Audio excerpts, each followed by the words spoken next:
So now let me share you this story.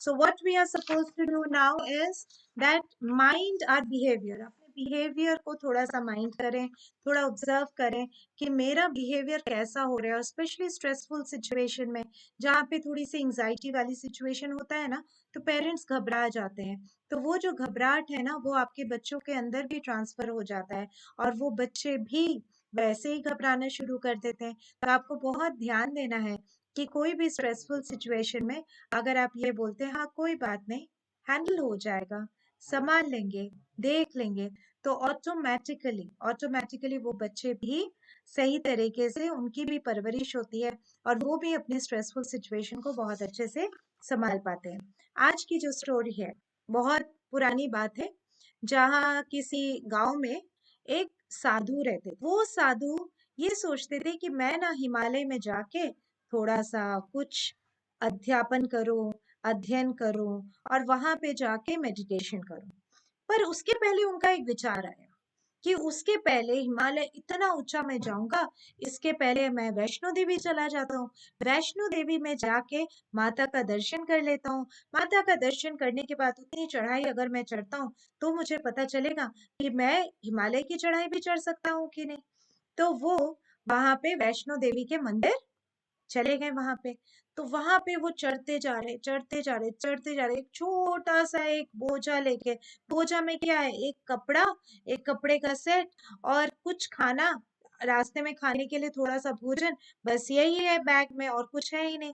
तो वो चलते इतना थक गए, उनको लग रहा था एक सीढ़ी और चला नहीं जा रहा है, इतना थक गए.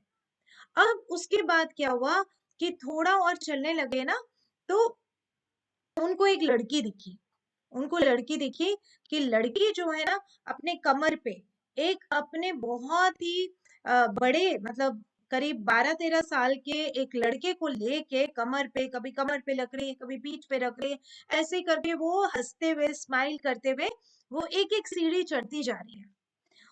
और ये साधु को लगा, अरे मैं तो एक बोझा लेके परेशान हूँ और ये इतने इतने भारी इसका भाई है और हैंडीकैप था, चल नहीं पाता था, उसको लेके वो चलती जा रही है, इतने आसानी से चलती जा रही है, ऐसा कैसे पॉसिबल है.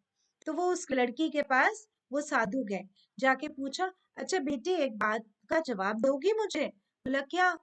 बोले कि तू इतना भारी बोझ को लेके तू कैसे जा रही है. मैं तो इतना सा बोझ को लेके मैं चढ़ नहीं पा रहा हूँ और एक सीढ़ी पे पैर रखना मेरे लिए भारी पड़ जा रहा है. तू इतना भारी बोझ को लेके, इतने भारी इंसान को लेके कैसे चढ़ पा रही है. तो उस बच्ची ने कहा, उस लड़की ने कहा, बोझ तो आप ढो रहे हैं, मैं तो अपने भाई को लेके जा रहा हूँ माता के दर्शन कराने. तो साधु को लगा कि ये कैसे, कितनी बड़ी बात बता दिया इसने कि बोझ तो आप ढो रहे हैं, मैं तो अपने भाई को बस लेके जा रहा हूँ. कितनी बड़ी बात है, आप सोच लीजिए. तो यही होता है कि कई बार ना हम समझ नहीं पाते, हम रिश्ते को जब हम लेके चलते हैं ना, कई बार हमें वो रिश्ता ना बोझ सा लगने लगता है. हो सकता है कि आपका बच्चा कहीं पे सही तरीके से परफॉर्म नहीं कर रहा है, सही तरीके से उसका मार्क्स नहीं आया, तो हम इतना झुंझला जाते हैं. तो मैं आज सारे पेरेंट्स को वो दिन याद दिलाना चाहती हूँ जिस दिन आपके बच्चे का जन्म हुआ था. कैसा था वो दिन. क्या आपने कभी सोचा था इस बच्चे का 90 मार्क्स आएगा तो मैं खुश होऊंगा, 40 आएगा तो मैं दुखी हो जाऊंगा, 40 आएगा तो मैं इसके ऊपर चिल्लाऊंगा, चीखूंगा, डांटूंगा, पीटूंगा. ऐसा क्या आपके मन में आया था कभी. नहीं. उस दिन तो आप सबको मिठाई बांट रहे थे, लड्डू बांट रहे थे और वो दिन आपने सोचा था आपके घर पे खुशी आ गई है. पर धीरे धीरे करके उस बच्चे के साथ जिम्मेदारी आई, क्योंकि बच्चे के साथ जिम्मेदारी तो आएगी. वो जिम्मेदारी को आपने बोझ मान लिया. जब बच्चा आया था घर पे तो आपने मिठाई बांटी कि मेरे घर पे बच्चा आया, लेकिन उसके साथ जब छोटी छोटी प्रॉब्लम्स आने लगी तो आप घबरा उठे. तो उस दिन को याद कीजिए कई सारे लोग आपके बच्चे को देखते हैं और सोचते हैं काश मेरा भी एक बच्चा होता। तो उस बात को याद करते हुए, उस खुशी के पल को याद करते हुए ये सोचिए कि मुझे इस बच्चे को सही तरीके से, हर सिचुएशन में सही तरीके से संभालना है, मेरे बच्चे के रूप में, एक बोझ के रूप में नहीं। इसलिए आपका बच्चा जो है कभी भी आपके लिए बोझ नहीं होना चाहिए। आपके लिए क्या होना चाहिए? आपके लिए एक जिम्मेदारी, जो आप मुस्कुराते हुए, स्माइल करते हुए, उसे समय देते हुए बिताएंगे। अपनी जिम्मेदारी से बचिए मत, जिम्मेदार बनिए, पूरी तरह से अपनी जिम्मेदारी को निभाइए। क्यों?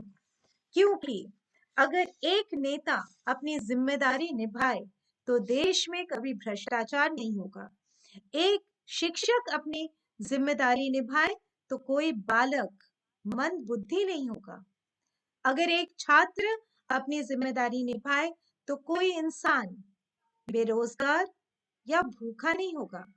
अगर एक बेटा अपनी जिम्मेदारी निभाए तो किसी माँ बाप को असहाय नहीं होना पड़ेगा। अगर एक पिता अपनी जिम्मेदारी निभाए तो कोई बालक गलत संगत में नहीं पड़ेगा। अगर एक भाई अपनी जिम्मेदारी निभाए तो किसी बहन को समाज से डरना नहीं पड़ेगा। अगर एक व्यापारी अपनी जिम्मेदारी निभाए तो बेईमानी का नामो निशान नहीं होगा। जिम्मेदारी लीजिए, क्योंकि जिम्मेदार लोग ही अपने जीवन में सफल होते हैं। जिम्मेदारी लीजिए, क्योंकि जिम्मेदार ही आपको चुनौतियों से लड़ना सिखाता है। जिम्मेदारी लीजिए, क्योंकि रिश्ते निभाने के लिए जिम्मेदार होना बहुत जरूरी है। जिम्मेदारी लीजिए, क्योंकि जिम्मेदार लोग मरने के बाद भी याद किए जाते हैं। तो सिर्फ आप अपने बच्चों के लिए नहीं, पेरेंटिंग स्किल्स को अपनाते हुए, एक प्रॉपर तरीके से पेरेंटिंग स्किल्स को अपनाते हुए, मुस्कुराते हुए अपनी जिम्मेदारी को पूरा कीजिए। हारिए मत। आप इस संसार में अगर आए हैं, एक बहुत बहुत सारी जिम्मेदारियों को निभाने के लिए आप आए हैं। एक अभी एक्सपेरिमेंट एक शेयर करने का टाइम है। एक एक्सपेरिमेंट हुआ, एक बहुत बहुत फेमस एक्सपेरिमेंट हुआ, जहां पे कुछ मंकीज के ऊपर एक्सपेरिमेंट हुआ। मंकीज को दो ग्रुप में डिवाइड कर दिया गया। दोनों ग्रुप के पास मदर्स थे। मदर्स कैसे थे? एक ग्रुप के पास मदर थे वायर से बने हुए, जो उनको टाइम टाइम पे खाना प्रोवाइड करते थे। और दूसरे ग्रुप के पास थे मदर्स, जो कि कपड़े के बने हुए थे, जो बहुत वार्मथ प्रोवाइड करते थे, अफेक्शन प्रोवाइड करते थे। अब क्या हुआ, जब देखा गया कि थोड़े समय के बाद मंकी किसके पास ज्यादा रहना चाहता है, तो ये देखा गया कि वो मंकीज जो है वो कपड़े वाले मदर्स के साथ ज्यादा रहना चाहते थे, जहां पे उनको प्यार मिलता था, अफेक्शन मिलता था। तो पेरेंट बनना ये नहीं है कि आप सिर्फ बच्चों की जरूरतें पूरा करो। पेरेंट बनना ये है कि आप बच्चों को वार्मथ दें, थोड़ा केयर दें, अफेक्शन दें, कंपैशन दें। यही तो है पेरेंटिंग।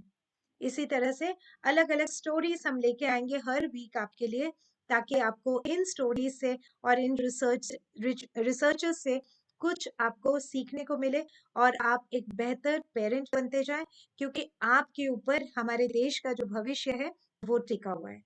धन्यवाद सबको। आपको ये सेशन कैसा लगा? आप हमें कमेंट बॉक्स में या चैट मैसेज में, फेसबुक में अगर आप हैं तो फेसबुक में कमेंट में, या किसी भी तरह से मेल करके, किसी भी तरह से आप हम तक पहुंचा सकते हैं।